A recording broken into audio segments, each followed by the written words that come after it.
Ayan, dito na kami sa dagat, oh. Ayan, makikita nyo. Kunti na lang yung naliligo dahil hapon na. Yung iba, umuwi na. Tapos ngayon, kunti na lang yung naiwan dito. Kami na lang. Dito yung mga kasama ko, ayan. Ayan sila, oh. Mga kasama ko yung mga yan. Medyo marami din. Karamihan ito mga bata, eh.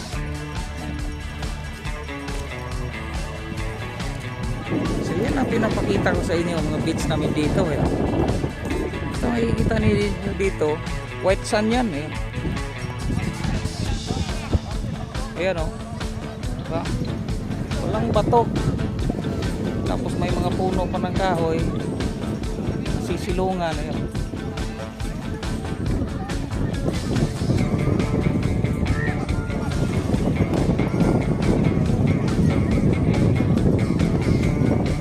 Okay. Dito na pala kami sa dagat. Ngayon, naantay ko yung kasama ko dahil sabi niya kakain na dahil yung iba kumakain na kasi. Ayan, o. Ikita mo dito kanya-kanyang hawak na ng plato at kanya-kanyang suko. Kami, anta ko dito, namimili pa ako ng anong kakainin ko dahil daming ulam. Mayroon pa silang lechon at saka iba-ibang putahe dito. Ito namang kasama kong kalbo na nakapula ang t-shirt, medyo makulit, nakainom na kasi. Ganun, Ayan, dito kami sa dagat at makikita mo yung kasama ko, ang dami nila. At bukod pa dyan sa unahan, marami marami kasi naliligo dito at maganda kasi yung paliguan tong lugar na to. Gawa ng yung buhangin dito puti saka walang bato. Magandang beach dahil talagang sinadya nila na lagyan ng taniman ng mga kahoy. At ito na nga, bumalik. Pagkita kami dito sa harap ng kamera at kinuha ko nga 3 pirasong saging na hinog, saba yun. Yung iba tapos nang kumain at ito nga, papunta na sila sa dagat kasama yung mga ibang bata. Yan, at naliligo na. Ako naman at itong kasama ko ayaw kong maligo dahil sawa na ako dyan sa tubig ng dagat. Ilang taon ako dyan lagi gawa ng aking trabaho. Sa ngayon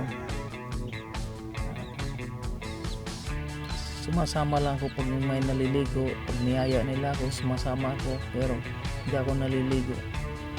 Nakikisabay lang pag habang kumakain, tapos kuntuhan. Yun lang. Nanonood doon sa ibang mga naliligo, yung sobrang saya. Lalo pa yun.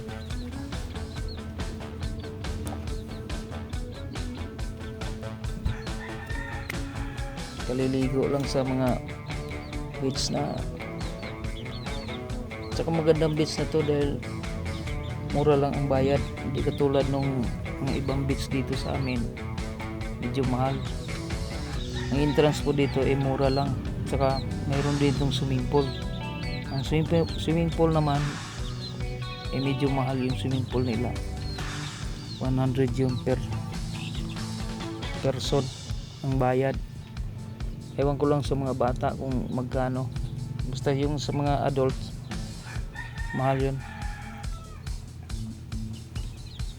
Yan naman itong ginagawa ko dito, nakipagkwentuhan tapos nakaupo sa buhangin habang pinagmasdan yung mga ibang naliligo. Kami naman kwentuhan kung saan saan makakarating yung kwento. Yung Marites style po ang ginagawa namin.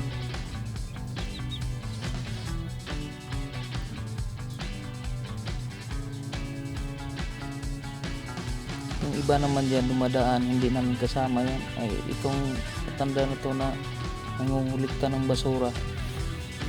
Yan ang caretaker dyan sa beach na yan.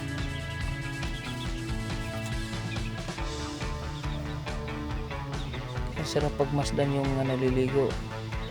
Eh, kaya ng mga panahon na pag ganitong oras na hapon na, mag-aalas 5 na ng hapon, wala nang init, kaya magandang maligo niyan sa ganyang oras.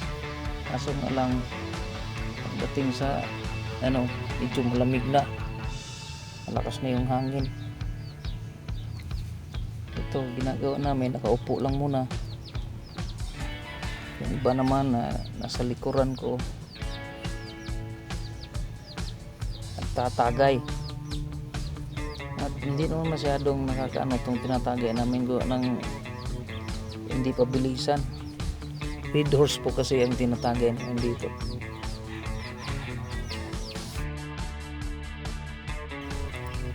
Ay, yung iba patayo-tayo na lang dahil nag-aantay kung anong oras kami uwi.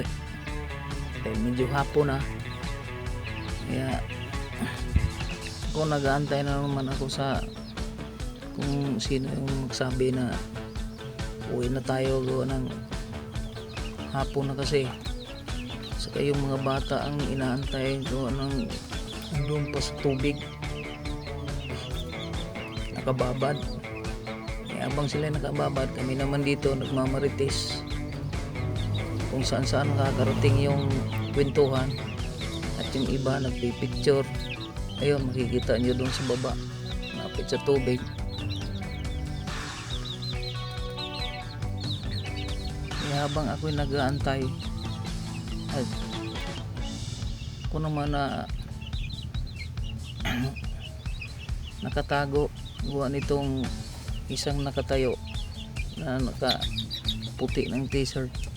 Akala mo gutom, yun pala busog na busog dahil bagong kain po ito. So sobrang laki siguro, maharangan ako kaya hindi ako makikita sa camera, pero mayroon din konti nakikita ako dyan. Yun, tapos yung katabi ko nag-aantay lang din yan kung kailan sila magsabi dahil isa rin yan sa driver. At kung tinagayan ako nung isa, kaya ako napatayo, ipit ko yung plato.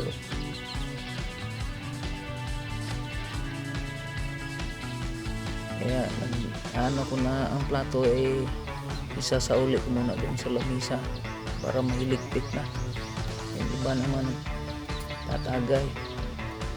Yun naman yung isa talagang sawa na siguro gawa ng humidi pa na parang nagpapahiwatig na gusto ng umuwi. Ito naman yung nakatapis ng tuwalya,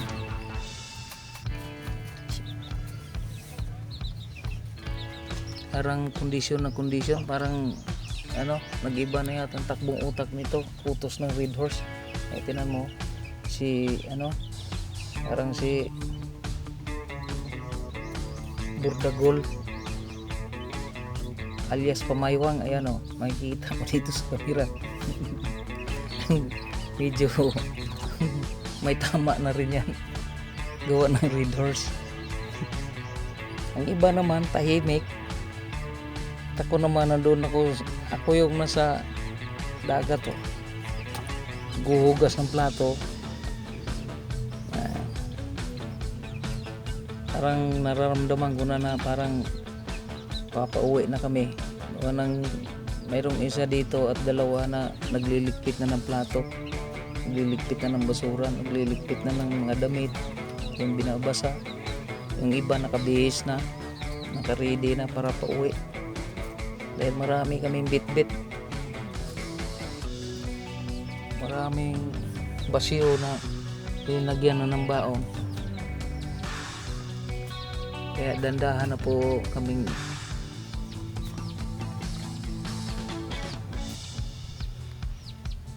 maya-maya nito uusod na itong mga ito dahil yung nasa yung nagdadala ng salbabida yun kanong-kanlong na niya yung salbabida para pauwi.